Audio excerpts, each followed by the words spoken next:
네, 시작하겠습니다. 논의된 바와 같이 현재 성매매와 관련된 여러 문제들이 존재하는 것은 사실입니다. 첫 번째로 성매매 합법화가 이러한 문제들을 해결할 수 있을까요? 확신할 수는 없습니다. 오히려 문제를 악화시킬 수도 있습니다. 독일의 주간지 슈피겔이 2013년에 쓴 특집 기사인 성매매 합법화 어떻게 실패했나에 따르면 독일의 성매매 업계가 팽창하면서 불가리아, 루마니아 등의 이웃나라에서 성판매자가 대거 유입되었습니다.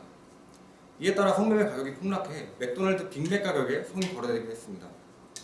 성매매 종사자들은 이전보다 더 열악한 환경에서 더 낮은 임금을 받으며 일하게 되었습니다. 두 번째로, 그렇다면 우리 사회가 현실적으로 성매매 합법화를 받아들일 수 있을까요? 독일 연방보험청 및 의료보험기관에 따르면 성판매자가 고용자로 등록되는 것은 제로에 가깝습니다. 사회적 낙인에 대한 두려움이 성매매 합법화 이후에도 여전히 존재하기 때문에 성매매 합법화 이후에도 성판매자가 익명성을 포기하는 이유는 거의 없다는 것입니다. 우리나라보다 개방된 성의식을 가진 독일에서조차 이처럼 성판매자가 진정한 사회의 일원으로 쉽게 받아들여지지 않는다는 것입니다. 보수적인 성의식을 가진 우리나라에서 성매매 특별법을 폐지한다면 제도적으로는 분명히 성매매가 합법화되는 것이겠지만 성판매자들에게 가해지는 사회적 낙인은 여전할 것입니다. 우리 사회가 이들을 포용하지 못하는 것입니다. 정리하면 성매매 합법화의 문제 해결력도 불확실하고 우리 사회가 이를 진정으로 받아들일 수도 없는 상황에서 성매매를 합법화해서는 안 될 것입니다. 감사합니다. 찬성 이해 부탁드립니다. 네, 반론 시작하겠습니다. 우선 반대 측에서 독일의 예시를 드시면서 성매매 합법화를 해도 부작용이 발생할 수 있다는 말씀을 해주셨는데요. 첫 번째 구체적인 내용으로 외국인들이 많이 유입되어 그에 따른 불법적인 상황이 많이 생겼다고 말씀해 주셨는데 이 문제 같은 경우에는 우리나라의 경우 지리적으로 상당히 주변국과 단절된 환경을 가지고 있기에 자연히 외부인들의 유입이 적을 수밖에 없고 따라서 이로 인한 문제는 우리나라에서는 더 크게 발생하지 않을 것이라고 생각하고요.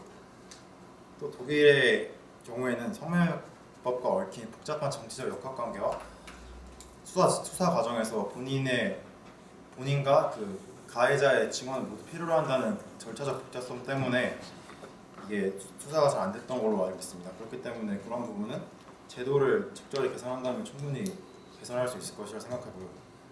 또 성은 존엄하게 사고파는 대상이 되어서는 안 된다라고 말씀하셨는데 저희는 강압 없이 판매자와 구매자 간의 공정한 합의하에 이루어지는 성매매 행위 자체는 가치 중립적이라고 생각합니다. 인간에게는 자신의 행동을 결정할 자기 결정권이 있고 이는 타인에게 피해를 끼치지 않는 선에서는 어느 정도 존중받아야 됩니다. 성폭력이나 강간 같은 명백한 범죄 행위와는 다르게 성매매는 어느 정도 경계 영역에 놓여 있으며 이를 도덕적으로 옳거나 그른 잣대로 판단하는 것은 정책 판단이라기보다는 주관적 가치 판단 영역이기에 이 토론에서 더 명백하게 결론 내리기가 어려운 주제라고 생각합니다. 또 마지막으로 유럽 같은 개방적인 국가와는 달리 우리나라는 성적으로 개방되지 않은 문화이기 때문에 성매매 합법화가 적절하지 않다고 말씀하셨습니다. 저희도 그러한 문화의 차이는 인정하지만 이런 문화 차이는 오히려 성매매 같은 조직적인 문제보다는 개개인의 성생활에 더 큰 영향을 준다고 생각합니다.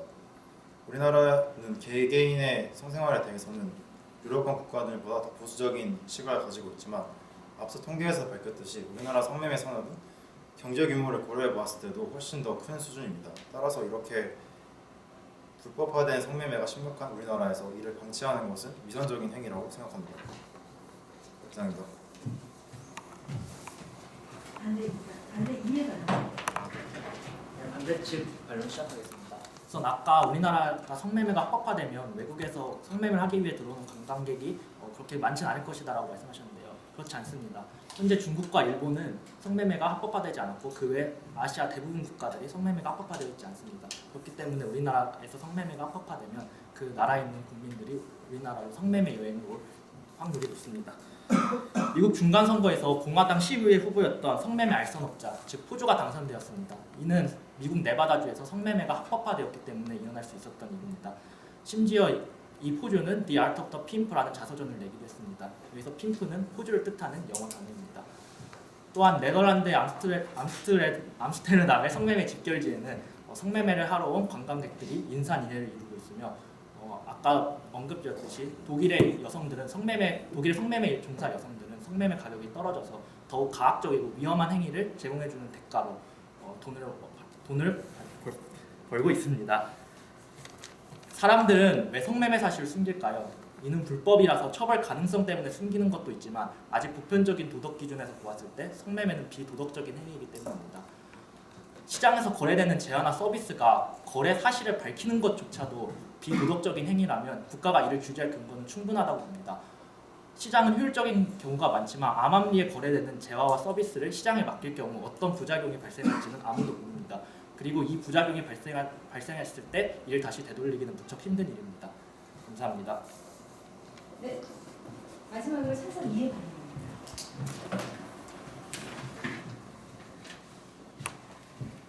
계속해서 반론 진행하도록 하겠습니다. 반대 측은 성매매가 성적 불평등을 야기할 가능성이 크다고 말씀해 주셨는데 저희는 오히려 이러한 성적 불평등의 발생 원인은 성매매가 아니라 남성이 성관계에서 항상 우위를 점하고 여성을 예속시킨다는 전제가 존재하는 그 사회적 섹슈얼리티의 만연에 대한 문제를 제기하고 싶습니다. 즉 이는 성매매의 문제가 아니고 성매매 불법화를 통해 이 문제를 해결하고자 하는 것은 지극히 피상적이면 좋은 대책이 아닙니다.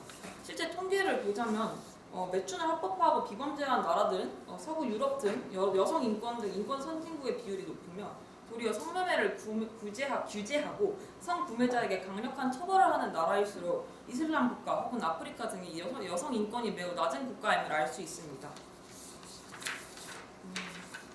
여러분 2004년 제정된 성매매 특별법에 가장 격렬히 반대한 사람들이 누구인지 아십니까? 아세요? 네, 모르시는군요.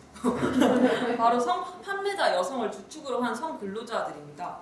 이들은 성특법 제정 이후부터 우리도 국민이다, 행복을 추구할 권리를 달라라는 구호를 외치며 아직까지도 지속적으로 시위를 벌이고 있습니다. 반대 입장에 따르면 성매매 불법화로 가장 보호받고 이득을 봐야 할 사람은 성노동자들입니다. 하지만 모순적이게도 성매매 불법화는 이들의 직장을, 생계를 위협하고 있습니다. 성매매를 외면하는 것은 그들을 위해 정말 옳은 선택일까요? 다시 한번 우리는 생각해볼 필요가 있습니다. 성은 성역이 아닙니다. 이들을 사회의 경계 안으로 끌어와서 보듬어야 합니다. 이상입니다. 자,